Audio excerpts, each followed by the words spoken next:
ಶುರುವಾಗ್ತಿದ್ದ ಹಾಗೆ ಮೊದಲ ಹೊಡೆತ ಬಿದ್ದಿದ್ದೆ ಹೋಟೆಲ್ಗಳಿಗೆ. ಸಾವಿರಾರು ಹೋಟೆಲ್ಗಳು ಬಂದ್ ಆಗುವಂತ ಪರಿಸ್ಥಿತಿ ಬಂದು ಕೂಡ ಆಗುತ್ತೆ. ಈ ಸಂದರ್ಭದಲ್ಲಿ ಆಲ್ಟರ್ನೇಟಿವ್ ಆಗಿ ಏನು ಮಾಡ್ಕೊಳ್ಬೇಕು ಅನ್ನುವಂಥ ನಿಟ್ಟಿನಲ್ಲಿ ಅವರು ಯೋಚಿಸುವಂಥ ಸಂದರ್ಭದಲ್ಲಿ ಮೇಯ್ನ್ ಆಗಿ ದೋಸೆಯನ್ನ ಬಂದ್ ಮಾಡಿದ್ರು, ಚಪಾತಿ, ರೊಟ್ಟಿ ಇದೆಲ್ಲವನ್ನು ಕೂಡ ಬಂದ್ ಮಾಡುವಂಥ ಕೆಲಸ ಆಯಿತು.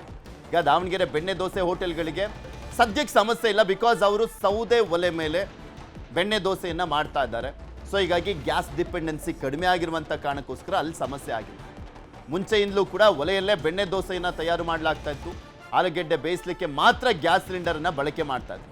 ದಾವಣಗೆರೆ ಬೆಣ್ಣೆ ದೋಸೆಗೆ ಯಾವುದೇ ರೀತಿಯಾದಂಥ ಸಮಸ್ಯೆ ಇಲ್ಲ.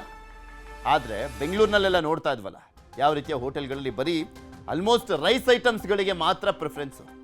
ದೋಸೆ ಐಟಮ್ಸ್ಗಳಿಗೆ ಕಂಪ್ಲೀಟಾಗಿ ಕೊಕ್ಕನ್ನು ಕೊಡಲಾಗಿತ್ತು, ಗೇಟ್ ಪಾಸ್ ಆ ಮೆನ್ಯೂಯಿಂದಲೇ.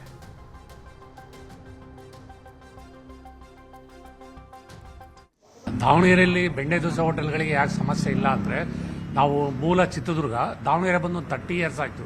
ಸೊ ಅವಾಗಲಿಂದಲೂ ಕೂಡ ಇದು ಈ ಸೌದೆ ಯೂಸ್ ಮಾಡ್ಕೊಂಡು, ಕಟ್ಟಿಗೆ ಯೂಸ್ ಮಾಡಿಕೊಂಡು ಇರೋದ್ರಿಂದ ದಾವಣಗೆರೆ ಭಾಳಷ್ಟು ಹೋಟೆಲ್, ಅದು ಎಸ್ಪೆಷಲಿ ಬೆಣ್ಣೆ ದೋಸೆ ಹೋಟೆಲ್ಗಳಿಗೆ ಯಾವುದೇ ರೀತಿ ಸಮಸ್ಯೆ ಆಗಿಲ್ಲ. ಹಂಗಾಗಿ ಇಲ್ಲಿ ಯಾವುದೇ ರೀತಿಯ ಸಮಸ್ಯೆ ಆಗಿಲ್ಲ.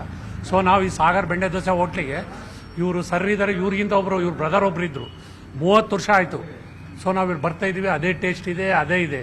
ಎಸ್ಪೆಷಲಿ ನಾನು ಸಿದ್ಧವೀರಪ್ಪ ಬಡಾವಣೆ ಈ ಯಾವುದು ವಸಂತ ಬೆಣ್ಣೆ ದೋಸೆ ಹೋಟ್ಲು ಅಂತಿದೆ, ಅಲ್ಲಿ ಸಾವಿರಾರು ಜನ ಬರ್ತಾರೆ. ಬಟ್ ನಾವು ಅಲ್ಲಿಂದ ಹುಡುಕೊಂಡು ಸೀದಾ ಇಲ್ಲಿಗೆ ಬರ್ತೀವಿ. ನಾವು ಇಲ್ಲಿ ಮೊದಲಿಂದಲೂ ಟೇಸ್ಟ್ ಎಲ್ಲ ಭಾಳ ಚೆನ್ನಾಗಿದೆ.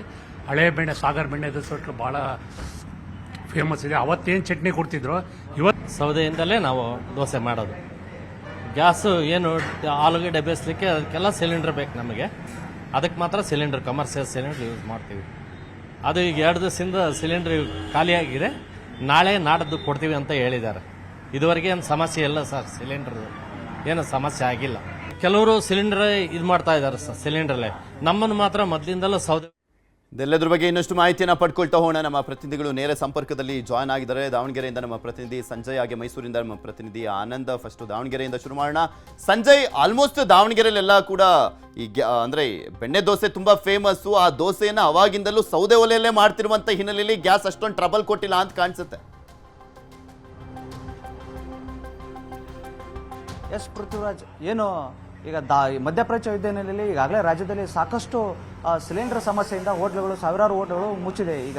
ಆದರೆ ದಾವಣಗೆರೆಯಲ್ಲಿ ಮಾತ್ರ ಪ್ರಸಿದ್ಧಿಯಾದಂತಹ ಬೆಣ್ಣೆ ದೋಸೆ ಹೋಟ್ಲುಗಳು ಮಾತ್ರ ಯಾವುದೇ ಸಮಸ್ಯೆ ಆಗದಂತೆ ನಡ್ಕೊಂಡು ಬಂದಿರುವಂಥದ್ದು. ಯಾಕಂದರೆ ಈಗಾಗಲೇ ಏನು ಕಳೆದ 30-40 ವರ್ಷಗಳಿಂದ ಹೋಟ್ಲು ಆರಂಭವಾದಾಗಿಂದನೂ ಕೂಡ ಏನು ಸೌದೆ ಒಲೆಗಳನ್ನು ಉಪಯೋಗಿಸಿ ಇಲ್ಲಿ ಬೆಣ್ಣೆ ದೋಸೆಗಳನ್ನು ತಯಾರು ಮಾಡ್ತಿದ್ದಾರೆ. ಹಾಗಾಗಿ ಯಾವುದೇ ರೀತಿಯ ಸಮಸ್ಯೆ ನಮಗೆ ಎದುರಾಗಿಲ್ಲ ಅಂತ ಹೇಳಿ ಬೆಣ್ಣೆ ದೋಸೆ ಹೋಟ್ಲಿನವರು ಹೇಳ್ತಿರುವಂಥದ್ದು.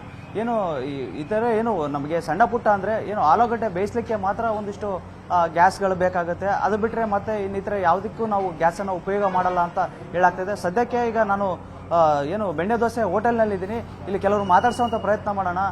ಯಾವ ರೀತಿ ಅವರಿಗೆಲ್ಲ ಅನುಕೂಲ ಇದೆ, ಆಮೇಲೆ ಏನು ಸಮಸ್ಯೆ ಇದೆ ಅನ್ನೋದ್ರ ಬಗ್ಗೆ ಕೇಳೋಣ. ಇಲ್ಲಿ ಹೋಟ್ಲಲ್ಲಿ ಏನು ಭಟ್ರು ಕೂಡ ಇದ್ದಾರೆ, ಅವರೇ ಮಾತಾಡ್ಸೋವಂಥ ಪ್ರಯತ್ನ ಮಾಡ್ತೀನಿ. ಬಿಟ್ರೆ ಈಗ ನೀವು ಯಾವಾಗಿಂದ ಈ ಬೆಣ್ಣೆ ದೋಸೆಯನ್ನು ಸೌದೆಯಿಂದ ಮಾಡಲಿಕ್ಕೆ? ಸೌದೆ ಒಲೆಯಿಂದ 40 ವರ್ಷದಿಂದ ಸೌದೆ ಒಲೆನ ಮಾಡ್ತಾ ಇದ್ದಾರೆ. ಈ ಗ್ಯಾಸಿಂದ ಪ್ರಾಬ್ಲಮ್ ಆಗಿರೋದ್ರಿಂದ ಟೀ ಕಾಫಿ ಏನಾದ್ರು ಬರೀ ದೋಸೆ ಇದು ಮಾಡ್ತಾ ಇದ್ದೀವಿ. ಹಾಂ, ಸೌದೆ ಒಲೆಯಲ್ಲ ದೋಸೆ ಏನಿಲ್ಲ. ಹಾಂ, ಸ್ವಲ್ಪ ರೇಟ್ ಆಗಿದೆ, ಸೌದೆ ರೇಟ್ ಆಗಿದೆ. ಯಾವುದೇ ಇದರಿಂದ ಗ್ಯಾಸಿಗೆ ಮಾತ್ರ ಸ್ವಲ್ಪ. ಓಕೆ, ಅಂದರೆ ಅವ್ರು ಹೇಳೋದು ನಾವು 40 ವರ್ಷಗಳಿಂದ ಏನು ಇದೇ ಸೌದೆಗಳನ್ನು ಉಪಯೋಗಿಸ್ಕೊಂಡು ನಾವು ಈ ದೋಸೆಗಳನ್ನು ಮಾಡ್ತೀವಿ ಅಂತ ಹೇಳಿದ್ರೆ ಗ್ರಾಹಕರು ಇದ್ದಾರೆ, ಅವ್ರನ್ನೇ ಮಾತಾಡ್ಸೋಣ. ಸರ್, ಹೇಗೆ ಕೆಲವೊಂದು ಬೆಣ್ಣೆ ದೋಸೆಗಳು ಹೋಗಿ ನೀವು ಇಲ್ಲಿ ಸ್ಥಳೀಯರು ಅಂತ ಹೇಳ್ತಿದ್ದೀರಿ, ಹೇಗೆ ನಡೀತಿದೆ ಏನು?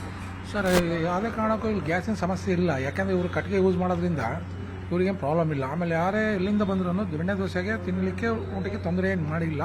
ಈ ಕಟ್ಟಿಗೆ ಒಳಗೆ ತಿಂದರೆ ಆರೋಗ್ಯಕ್ಕೆ ಒಳ್ಳೆಯದು, ಹೆಲ್ತಿಗೆ ಒಳ್ಳೆ ಚೆನ್ನಾಗಿರುತ್ತೆ. ಹಂಗೆ ಯಾವ ಪ್ರಾಬ್ಲಮ್ ಆಗಿಲ್ಲ ಇಲ್ಲಿ, ಅಷ್ಟೇ ಹೇಳ್ಬೋದು. ಹೇಳ್ತೀರಾ ಬೆಣ್ಣೆ ದೋಸೆ ಸಿಗ್ತಾ ಇದೆ? ಕಟ್ಟಿಗೆಯಲ್ಲಿ ತುಂಬ ಟೇಸ್ಟ್ ಇರುತ್ತೆ, ಒಂದು ಆರೋಗ್ಯ ದೃಷ್ಟಿಯಲ್ಲಿ ಚೆನ್ನಾಗಿದೆ. ಗ್ಯಾಸಿಂದ ಪ್ರಾಬ್ಲಮ್ಗಳು ಜಾಸ್ತಿ, ಇದೇ ಟೇಸ್ಟ್ ಚೆನ್ನಾಗಿರೋದು. ಕಟ್ಟಿಗೆ ಒಲೆದೇ ಟೇಸ್ಟ್ ಚೆನ್ನಾಗಿದೆ.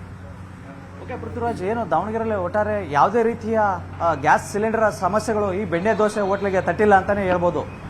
ಬೆಣ್ಣೆ ದೋಸೆಯ ವಿಚಾರಕ್ಕೆ ಸಂಬಂಧಪಟ್ಟಂತೆ ಯಾವುದೇ ಸಮಸ್ಯೆ ಇಲ್ಲ ಅಲ್ಲಿ ಆ ಹೋಟೆಲ್ಗಳಲ್ಲಿ. ಮತ್ತಷ್ಟು ಮಾಹಿತಿನ ಪಡ್ಕೊಳ್ತೀನಿ. ಈಗ ಮೈಸೂರು ವಿಚಾರಕ್ಕೆ ಸಂಬಂಧಪಟ್ಟಂತೆ ನೋಡೋದಾದ್ರೆ, ಮೈಸೂರಿನ ಮೈಲಾರಿ ಹೋಟೆಲ್ಗಿಲ್ಲ ಗ್ಯಾಸ್ ಸಮಸ್ಯೆ. ಮೈಲಾರಿ ಹೋಟೆಲ್ ತುಂಬ ಫೇಮಸ್, ನಿಮಗೂ ಕೂಡ ಗೊತ್ತಿರ್ಬೋದು. ಸಿದ್ದರಾಮಯ್ಯನವರು ಅದನ್ನು ಸದನದಲ್ಲೆಲ್ಲ ಮಾತನಾಡಿದರು, ಮೈಲಾರಿ ಹೋಟೆಲ್ಲು ಅಂತೆಲ್ಲ. ಮೈಲಾರಿ ಹೋಟೆಲ್ನಲ್ಲಿ ಒಲೆಯಲ್ಲಿ ದೋಸೆಯನ್ನು ತಯಾರು ಮಾಡಲಾಗುತ್ತೆ.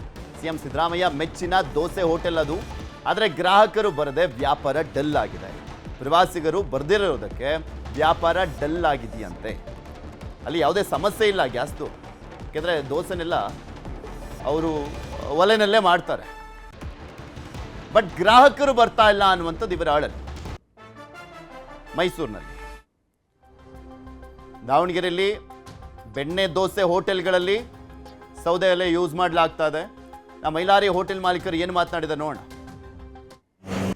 ನಮಗೇನು ಪ್ರಾಬ್ಲಮ್ ಆಗಲಿಲ್ಲ ಸ್ವಲ್ಪ, ಯಾಕೆಂದ್ರೆ ನಮ್ಮದು ಸೌದೆ ಒಲೆ ಮೊದಲಿಂದನೇ ಮಾಡ್ತಿರೋದ್ರಿಂದ ನಮ್ಗೆ ಅಷ್ಟು ಎಫೆಕ್ಟ್ ಆಗಲಿಲ್ಲ. ಗ್ಯಾಸು ಮಾಮೂಲಿ ಬೇರೆ ಇದಕ್ಕೆಲ್ಲ ಬೇಕು, ಒಂದು ಸ್ವಲ್ಪ ಸಾಗು ಮಾಡೋದು ಎಲ್ಲದಕ್ಕೆ ಬೇಕಲ್ಲ, ಆವಾಗ ಕಮರ್ಷಿಯಲ್ ಸಿಗುತ್ತೆ ನಮಗೆ. ಮಾಮೂಲಿ ಬುಕ್ ಮಾಡ್ತೀವಿ, ಸಿಗ್ತಿತ್ತು, ಅಂತ ತೊಂದರೆ ಏನು ಆಗಲಿ. ಈಗ ನಮಗೇನು ಅಷ್ಟೇನು ಅನ್ನಿಸ್ಲಿಲ್ಲ, ಆದರೆ ಜನಗಳಿಗೆ ತುಂಬ ತೊಂದರೆ ಆಗಿದೆ. ಅದರಿಂದ ಸ್ವಲ್ಪ ನಮ್ಮ ವ್ಯಾಪಾರಕ್ಕೂ ಸ್ವಲ್ಪ ಒಂದು 20% ಸ್ವಲ್ಪ ಬಿದ್ದಿದೆ. ಇದ್ರ ಬಗ್ಗೆ ಇನ್ನಷ್ಟು ಮಾಹಿತಿನ ಪಡ್ಕೊಳ್ಳೋಣ. ನಮ್ಮ ಮೈಸೂರಿನ ಪ್ರತಿನಿಧಿ ಆನಂದ್ ನೇರ ಸಂಪರ್ಕದಲ್ಲಿದ್ದಾರೆ. ಆನಂದ್, ಮೈಲಾರಿ ಹೋಟೆಲ್ನಲ್ಲಿ ಸೌದೆ ಒಲೆ ಇದೆ, ಅಲ್ಲಿ ದೋಸೆಯನ್ನು ಕೂಡ ಮಾಡಲಾಗ್ತಾ ಇದೆ. ಗ್ರಾಹಕರು ಬರ್ತಾ ಇಲ್ಲ ಅಂದ್ರೆ ಯುದ್ಧ ಶುರುವಾದ ಬಳಿಕ ಅಲ್ಲಿ ಬರ್ತಾ ಇಲ್ಲ ಅಂದ್ರೆ ಎಲ್ಲೂ ಸಿಗೋದಿಲ್ಲ ಅನ್ನುವಂಥ ಕಾರಣಕ್ಕ ಅಥವಾ ಮುಂಚೆಯಿಂದಲೂ ಡಲ್ ಹೊಡಿತಾ ಇದೆಯಾ? ಮತ್ತೆ ಬೇರೆ ಹೋಟೆಲ್ಗಳ ಪರಿಸ್ಥಿತಿ ಹೇಗಿದೆ ಅಲ್ಲಿ?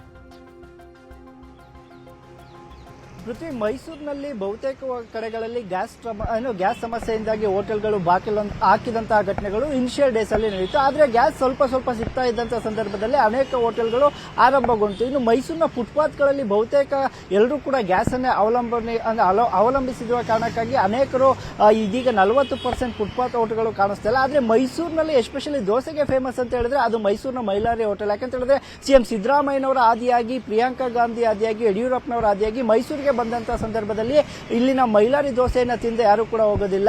ಎಸ್ಪೆಷಲಿ CM ಅಂತೂ ಮೈಸೂರಿಗೆ ಬಂದಾಗಲೆಲ್ಲೂ ಕೂಡ ಇಲ್ಲೇ ಈ ಹೋಟ್ಲಲ್ಲೇ ಕೂಡ ದೋಸೆಯನ್ನು ಸವಿಯುವಂಥದ್ದು.